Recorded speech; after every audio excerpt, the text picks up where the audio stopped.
What's your favorite quote from a non-famous person? Beware of people who say keep your friends close and your enemies closer because you'll never know which you are until it's too late. Speaking of turning idioms around, I've always liked, the early worm gets eaten, the early bird catches the worm, but the second mouse eats the cheese. It's one thing not to care what others think, it's another not to own a mirror. I like this better than all of the "I'd gaff what folks think of me" ones. If a ton of people hate you, it may be you. If you smell everywhere you go, check under your shoe. My mom: every bad decision I've ever made in life was out of fear. Knowledge is knowing, and wisdom is being able to apply what you know. Fellow worker: don't worry about him, it's the smart ones you have to worry about. Reminds me of Captain Jack Sparrow's quote, I'm dishonest, and a dishonest man you can always trust to be dishonest. Honestly, it's the honest ones you want to watch out for, because you can never predict when they're going to do something incredibly stupid. At those times in your life when things are so bad, or so confusing, or so overwhelming that you just don't know what to do with yourself, sometimes all you can do is just wash the dishes. Fellow at an Alcoholics Anonymous meeting: what this means to me is that the practicalities of life will always be there, whether I feel like I'm succeeding at life or not. And instead of giving in to defeat or maudlin self-pity, there is great therapeutic value in putting the things I can do nothing about in that moment aside, and just doing something productive with myself. It's both a welcome distraction and very restorative feeling of accomplishment to be able to look at what I have accomplished when it felt like I couldn't do anything right. And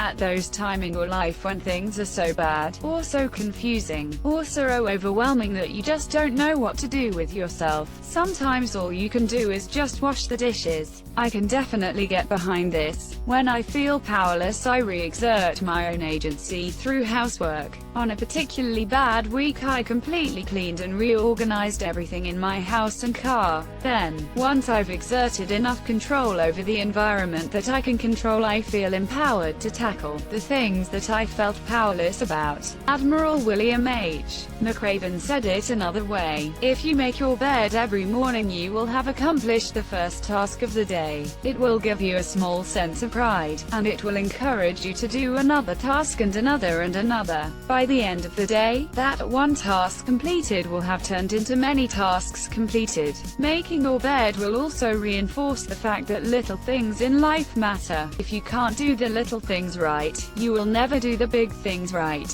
And, if by chance you have a miserable day, you will come home to a bed that is made, that you made, and a made bed gives you encouragement that tomorrow will be better. TLDR, ditto. I dunno if I picked it up from somewhere or what, but I always say, the answer will always be no unless you ask. Living by that has really paid off in big ways. Brother-in-law as a teenager: don't ask, they might say no. Goes along with, I'd rather beg for forgiveness than ask for permission. Bring the guacamole. My friend was tired of there not being guacamole at parties, despite having salsa and cheese sauce available for chips. So another friend told him to bring it himself. It was like a rural version of "Be the change you want to see in the world" quote, but the guacamole version really stuck with me. If you want guacamole, don't complain someone else isn't bringing it. Just bring it yourself. First I laughed, then I realized this is great advice. If you're gonna make a mistake, make it a good one. My high school band director, in the context of music, he always just meant it to be confident, even if you aren't totally sure you're right. If you start playing your part a bit too early, at least make it a clean entrance. Play the wrong note, it better still be in tune. But beyond music, I still applied that quote to other aspects of my life. Even if I'm not sure that I'm doing something right, I'm going to do it to the best of my abilities. My music teacher used to say, if you make a mistake, just do it twice and call it jazz. As a jazz bass player, same. I remember I would always come in a bar early on a tune and my bass teacher made me play it twice. come on, you can always take one more step. A lieutenant said it to me when I was doing basic infantry training. He literally meant it in the sense that I should keep running. But I have taken the saying with me and I now use it for when things are going badly and I need some motivation. I feel this. I'm pacing myself during the run and typically the guy that's pacing me would just say, "You hate running, don't you? Well, run faster so you don't have to anymore." That was my stance on it when I was in the Marines. I got to where I was running a sub 18-minute 3-mile purely out of hatred for running. I've read this one here on Reddit, but it's a pretty good quote, and apparently the guy who posted the quote actually came up with it. A loose cannon eventually points your way. This quote is so good, somebody should put it on a script for something. If you can barely afford it, you can't afford it. Tilda Redditor from years back. I've taken it to heart since I've read that line. Somebody on Reddit told a story and their mom said, "Let go or be dragged," in regards to a relationship that went sour. This would have changed my life if I heard it 10 years earlier. Confidence is food to the wise, but liquor to the fool. Vikram. I still use this quote all the time. What kind of name is Nana? It's short for grandmother. Oh, sweet Jesuses. Two things I can't fix are dead and stupid, so don't wake me up for either of them, monsieur. Third shift co-worker, to their kids in the morning. I told my dad I'd been smoking cigarettes. H is 64 with emphysema from smoking for 40 years.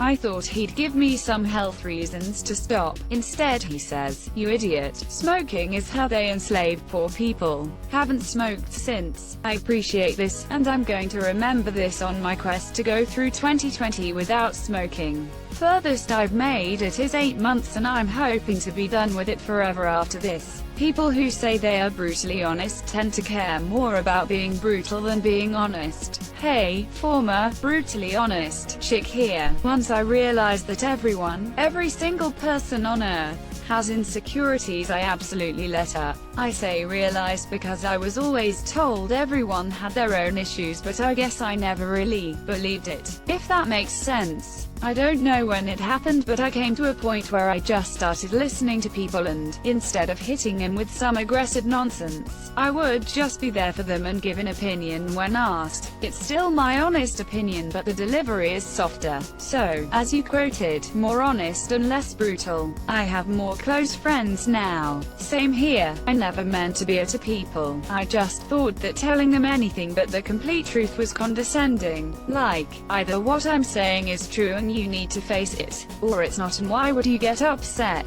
This was my mindset. Then I started to get old and I realized what you're saying. Everyone has their insecurities, and they're going through their own. Truth does not have to be the paramount goal, and worse, it absolutely is not a black or white thing. Then I acquired a mantra which I try to follow real close. Does this need to be said? Does it need to be said by me? Does it need to be said by me, right now? I know it's a cliche, but you wouldn't believe the amount of times that the argument doesn't go past the first question. Only if it clears all 3 questions will I be brutally honest. Even then, I try my best not to be about it. I'm a happier man than I was then. You're only happy with what you see in front of you. There's so much more to see. This hoity-toity rich girl from overseas. She was right though, there was so much more to see. You don't have to like the whole buffet. My dad on whether you had to agree 100% with a politician to vote for the monsieur. Hey, what if we could vote on issues the way we vote on politicians? 75% required for a 1-vote pass. Otherwise it takes 2 votes to enact. You can't reason someone out of a position they didn't reason themselves into. Someone on Reddit, John Oliver, warded a similar idea in last week tonight's episode covering psychics. For anyone that does believe in psychic powers, I know there is nothing I can say that can convince you otherwise. Logic isn't the reason that you believe in them, and it won't be the reason that you stop. Show me your friends and I'll show you your future. Something my dad said that has always stuck with me. I heard of something similar. Show me your friends, associates, and I will show you who you are. That's actually an old Greek proverb. Former boss Andre Levesque, when in doubt be unreasonable. Second favorite quote from the same guy: in all my years, nobody has ever called me a "you're fired." That was the first of 7 times he fired me. How did he hire you you back 6 times. I need to hear this story. What does it say about our society that we have nothing better to do than to get so wasted we can't remember what we did to have fun? My high school band director on using drugs and alcohol. I've always felt this way. I don't really drink cause I don't want to spend the money on it, and also feel like if I need to be drinking to enjoy something I probably don't really want to do it in the first place. Looking at it the wrong way, but if you don't want to drink, don't. If you need to drink to have fun, you're doing something very wrong. But you can drink to have fun or to make things more fun. Don't waste your one phone call on me. Tilda dad, never break more than one law at a time. Tilda grandpa, I can imagine him both telling you this from a couch when you were headed out to meet up with friends as a teenager. My wife, don't bark at people's dogs. They don't like that. My grandfather, what people think about me is their business. My mum always taught me that other people's opinions of me are none of my business. It's a helpful one. There is not a moment of clarity quite as pure as the one you get mid-fall. Ricky, there is another. NUT. Never turn down anything that's given to you, even if you have to throw it in the ditch on the way home. My paternal grandma. That's like that quote from Altered Carbon, take what is offered and that must sometimes be enough. You can't help someone who doesn't want to help themselves. Some people are comfortable in whatever situation they're in, despite what comes out of their mouths. You can't drag someone to prosperity. Similar sentiment. Is that awkward? Great. Awkwardness is a sign you're building a new skill. Keep practicing it until it comes naturally. Paraphrase from Chris Voss's masterclass video on negotiation. Marcus Parks, mental illness is not your fault, but it's your responsibility. Your mental illness is an explanation, not an excuse. Without us, you do boring stuff. With us, you do boring stuff too, but it's awesome because I'm here. A friend. Also, like, you can't spend yourself. Rich people like to say they want to earn $1 million. No, they really mean they want to spend $1 million.